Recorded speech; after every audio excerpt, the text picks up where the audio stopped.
पशुओं पर किए गए एक नए रिसर्च में पाया गया है कि खाने पीने की चीजों में पाए जाने वाले सूक्ष्म प्लास्टिक कण शरीर के ग्लूकोज को प्रोसेस करने की प्रक्रिया को प्रभावित कर सकते हैं। इससे लीवर जैसे अंगों को नुकसान हो सकता है। इस रिसर्च के नतीजों से ये चिंता पैदा होती है कि जो लोग माइक्रो प्लास्टिक्स मिलीमीटर से छोटे और नैनो प्लास्टिक्स 100 नैनोमीटर से छोटे वाले पदार्थों का सेवन कर रहे हैं, उन्हें स्वास्थ्य से जुड़ी समस्याएं हो सकती हैं। ये छोटे छोटे प्लास्टिक कण खाने की चीजों में मिल सकते हैं, खासकर समुद्री भोजन और खाद्य पदार्थों के जरिए। पिछले अनुमान बताते हैं कि एक व्यक्ति हर साल खाने पीने की चीजों के जरिए करीब 40,000 से 50,000 माइक्रोप्लास्टिक कण निगल सकता है। कुछ अनुमानों के मुताबिक ये संख्या सालाना 10 लाख कणों तक भी पहुंच सकती है। अमेरिका के डेवी शहर में स्थित कैलिफोर्निया विश्वविद्यालय की पीएचडी छात्रा ने यह कहा है कि हमारा ये पता लगाना है कि पॉलीस्टाइरीन नैनोप्लास्टिक के शरीर में जाने से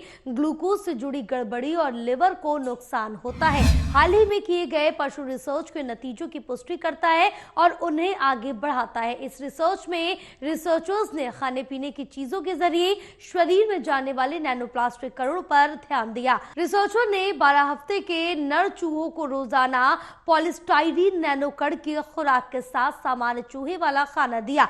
पॉलीस्टाइरीन एक आम प्लास्टिक है जो अक्सर खाने की पैकेजिंग और दूसरे उत्पादों में इस्तेमाल होता है। रिसर्चर ने पहले के चूहों पर हुए रिसर्चों और इंसानों के संभावित संपर्क स्तर को ध्यान में रखते हुए चूहे को उनके शरीर के वजन के हिसाब से रोजाना 60 मिलीग्राम नैनोप्लास्टिक की खुराक दी और इतनी ही मात्रा में पहले भी सेहत पर असर देखा गया। पार्कहास्टर ने कहा कि हम चूहों के संपर्क में आने वाले हर तरह के प्लास्टिक को पूरी तरह से नियंत्रित नहीं कर सकते, लेकिन हमारी रिसर्च की योजना ऐसी थी कि हम ये देख सके कि नैनोप्लास्टिक की खुराक बढ़ने पर शरीर में क्या क्या बदलाव होते हैं, क्योंकि ज्यादा खुराक वाले समूह में जोखिम भी ज्यादा होता था। पॉलीस्टाइरीन ना खाए गए चूहे की तुलना में नैनोप्लास्टिक खाने वाले चूहे के शरीर में ग्लूकोज को कंट्रोल करने में समस्या और एलानिन एमिनोट्रांसफेरेज नामक एंजाइम का बढ़ा हुआ स्तर पाया गया, जो लिवर को नुकसान होने का संकेत देता है।